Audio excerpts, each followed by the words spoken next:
Radio Classique, l'invité de l'économie. 7h21, c'est le bâtonnier de l'Ordre des avocats de Paris qui est avec nous ce matin sur Radio Classique. Bonjour Pierre-Olivier Sûr. Bonjour. Les députés examinent en ce moment le projet de loi renforçant les moyens des services de renseignement, texte qui ne plaît pas du tout aux avocats notamment que vous représentez. Qu'est-ce qui coince selon vous dans ce texte de loi ? La forme et le fond. La forme, c'est un texte qui a été pris sans concertation préalable. C'est un texte qui va passer en procédure d'urgence alors qu'il concerne les libertés publiques. C'est un texte qui a donné lieu de la part du Premier ministre hier à un argumentaire bloquant en indiquant que ceux qui sont contre ont des arguments mensongers et irresponsables. Moi, je réponds au Premier ministre que beaucoup de gens sont contre et que ceux qui sont contre sont tous ceux qui défendent les libertés publiques en France, c'est-à-dire les magistrats. Les deux grands syndicats de magistrats sont contre ce texte, les avocats, dans leur majorité, mais aussi la CNIL, mais aussi le défenseur des droits, mais aussi Jean-Marie Delarue, qui est, vous savez, le président de la commission d'interception de sécurité. Alors, pourquoi sommes-nous contre ? Eh bien, parce que si c'était un texte seulement sur le terrorisme, ce serait très bien. Et nous serions d'accord. Il est évident que, après ce que la France a vécu, il faut que notre pays prenne tous les moyens possibles pour assurer la sûreté publique. Mais ce qui est très néfaste dans ce texte, et ce qui est dangereux, c'est que ça touche non pas seulement la lutte contre le terrorisme, mais tout, la paix publique d'une façon générale, la délinquance organisée. Qu'est-ce que la délinquance organisée ? En droit pénal, en jurisprudence, c'est un petit gosse sur son scooter avec son complice sur le porte-bagages qui va voler des autoradios. Donc, ça touche toute la délinquance. Le problème, c'est qu'on instituerait une surveillance de masse à défaut d'une surveillance ciblée qui est l'objectif tout de même de cette loi. Exactement. On ne va pas à la cible, mais on instaure à nouveau des filets dérivants. Le défenseur des droits dit c'est un chalut qui profondément, vous voyez, s'ancre sur dans les fonds marins pour tout racler. Et pour retrouver quoi ? On ne sait pas au début. Au début, il n'y a pas d'objectif. Détection des comportements suspects via ces fameuses boîtes noires notamment qui seraient installées sur les réseaux Internet. Et les algorithmes. Donc ça pose un problème juridique selon vous, notamment le fait que... Ça pose un problème de liberté publique, ça pose un problème de démocratie, et c'est la raison pour laquelle nous attirons l'attention des parlementaires en ce moment, et qui se font peut-être un peu manipuler par le choc post-traumatique après les attentats. Que demandez-vous comme garantie ? On leur demande d'abord de saluer le fait que, évidemment, il faut un texte, de limiter ce texte à un périmètre qui soit le périmètre du terrorisme, et de mettre au centre de ce périmètre un juge judiciaire.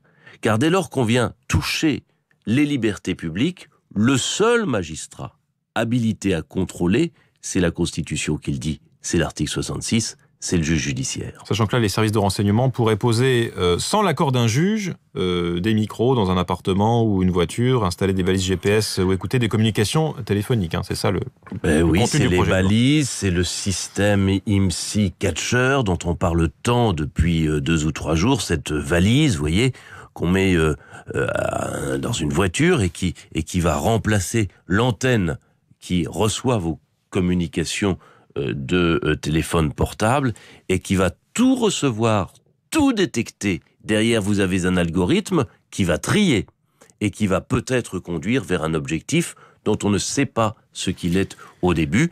C'est franchement quelque chose qui est très grave en termes de liberté publique. Tout un chacun, à cause de ce texte, sera tracé. Vous serez tracé, je serai tracé. Non pas dans notre profession de journaliste et d'avocat. Personne soumise au secret, et ce secret, grâce à nous, sera protégé, car nous avons obtenu, nous avocats, de Urvoas, qu'il y ait un amendement pour protéger le secret de l'avocat, le secret du journaliste. Mais dans votre vie privée, dans ma vie privée, nous sommes tracés, nos comptes en banque sont tracés, nos appels téléphoniques sont tracés, tout est tracé. Et si, à un moment donné, nos appels ou notre vie vient correspondre à ce que l'algorithme cherche et considère comme étant de nature à nous faire passer pour quelqu'un d'assez proche de telle ou telle faction terroriste, alors nous sommes poursuivis. Paradoxalement, plus de 6 Français sur 10 sont favorables à une restriction des libertés individuelles sur Internet, notamment au nom de la lutte contre le terrorisme. Ils ont raison, les Français ont raison. Il faut assurer la sûreté publique en matière de lutte contre le terrorisme. Cela est un devoir de l'État. Mais il ne faut pas qu'à travers la lutte contre le terrorisme, on puisse tracer tout un chacun dans tous les actes de sa vie privée, y compris lorsqu'il s'agit d'une simple délinquance organisée, c'est-à-dire le bonhomme sur son scooter avec l'autre sur son porte-bagages, ainsi que je vous le disais tout à l'heure. Toute dernière question, Pierre-Olivier Sueur. Vous avez proposé, puisqu'on parle des attentats, du terrorisme, fin janvier, d'instaurer des cours de droit en classe de seconde qui seraient assurés par des avocats. Pour quelle raison ? Ah ben oui, si on veut lutter contre le terrorisme, on lutte contre les terroristes. Mais il faut lutter aussi contre ce qui a pu insuffler le ferment d'idées terrorisme dans notre nation. Et qu'est-ce qui a insufflé ? Eh bien, c'est sans doute une mauvaise intégration de la nation. Et cette intégration, elle passe d'abord par l'école. Et l'école, nous souhaitons qu'à côté des cours d'économie, eh bien, on puisse mettre en place des cours de droit. Et les avocats sont prêts à participer à cet enseignement du droit dans les écoles qui nous paraît essentiel. Vous savez, dans les écoles, je vous le disais, on apprend l'économie, mais la littérature, c'est quoi ? C'est le contrat social de Rousseau.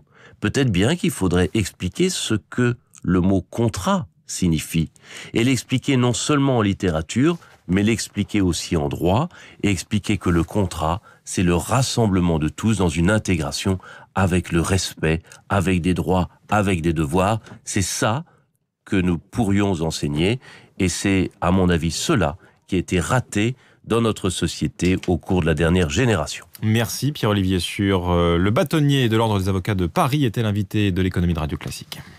Avec Wendel. Wendel, investisseur de long terme. Bientôt 7h30 sur Radio Classique, Guillaume Durand dans un instant. Chaque jour.